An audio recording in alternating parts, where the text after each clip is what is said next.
Pakistan China से 5th generation J-35 fighter jet लेने वाला है और हम अभी तक राफेल डील में ही अटके हैं।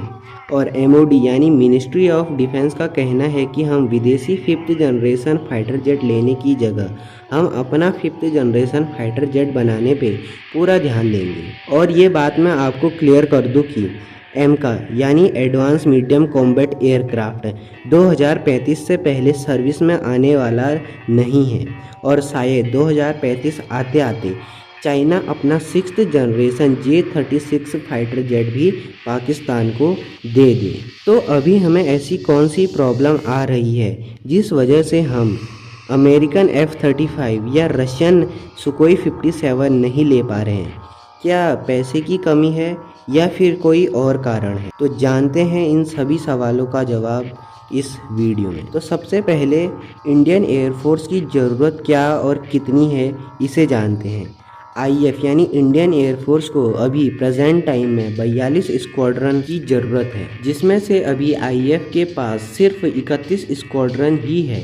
बचे हुए 11 स्क्वाड्रन में से 6 स्क्वाड्रन तो सिर्फ 5th जनरेशन फाइटर जेट ही चाहिए, जो कि लगभग 110 फाइटर जेट होते हैं।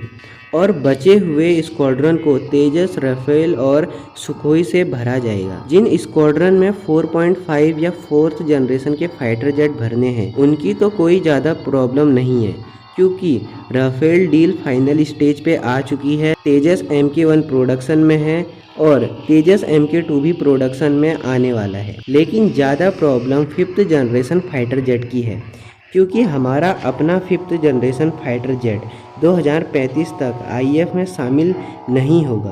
और एमका के शामिल होने से पहले 5th जनरेशन फाइटर जेट के गैप को भरने के लिए हमें कोई एक 5th जनरेशन फाइटर जेट लेना होगा, या तो F-35 या फिर Su-57। लेकिन इन फाइटर जेट को लेने में भी प्रॉब्लम है। तो पहले जानते हैं कि F-35 को लेने में क्या प्रॉब्लम है। इसकी सबसे बड़ी प्रॉब्लम है कि हम इसे अपनी मर्जी से ऑपरेट नहीं कर सकते। और दूसरी प्रॉब्लम है इसकी मेंटेनेंस बहुत ज़्यादा एक्सपेंसिव है और उसे भी हम नहीं कर पाएंगे, जिसके लिए हमें फिर से अमेरिका से इसके मेंटेनेंस टीम बुलानी पड़ी। लेकिन इसमें भी कुछ ऐसी खूबियाँ भी हैं जिस वजह से ये फाइटर जेट बहुत खतरनाक बन जाता है। इसका RCS यानी रडार क्रॉस सेक्शन बहुत कम है। ये रडार पर सिर्फ एक मधुमक्खी जितना ही दिखाई देता है, जिस वजह से इसे इंटरसेप्ट करना बहुत मुश्किल हो जाता है। और ये सरप्राइज अटैक के लिए सबसे बेस्ट फाइटर माना जाता है। और अब जानते हैं कि रशियन सुकोई 57 में क्या प्रॉब्लम है। इसमें सबसे बड़ी प्रॉब्लम तो अमेरिका है।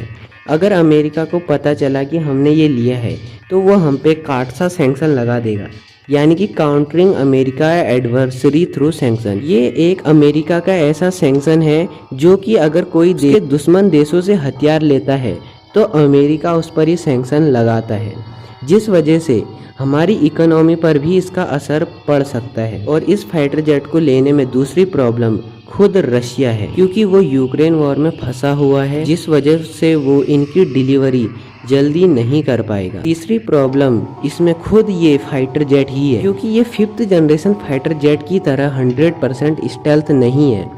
इसके जॉइंट्स के बीच में गैप बहुत है और इसके जॉइंट्स को भी रिवेट्स की मदद से जोड़ा गया है, जिस वजह से इसका RCS बहुत बढ़ जाता है। लेकिन इसकी भी कुछ ऐसी खूबियां हैं जिस वजह से ये फाइटर जेट बहुत ज़्यादा खतरनाक माना जाता है। हालांकि इसे सरप्राइज अटैक के लिए नहीं बनाया गया है, इसे बनाया गया है भारी पेलोड कैपेसिटी के साथ उड़ान भरने और लंबी दूरी तक मिशन करने के लिए। इस फाइटर जेट की रेंज 3500 किलोमीटर है और इसकी पेलोड कैपेसिटी 10 टन से भी ज़्यादा की हो सकती है। और अभी के समय में ज़्यादातर मीडिया रिपोर्ट्स का यही कहना है कि भारत अपने 5th generation fighter jet gap को भरने के लिए रशिया से ही Su-57 ले सकता है। लेकिन इस डील में अमेरिका एक बड़ी सिरदर्दी है। लेकिन अमेरिका से बचने के लिए हम अपनी 45 साल पुरानी टेक्निक अपना सकते हैं।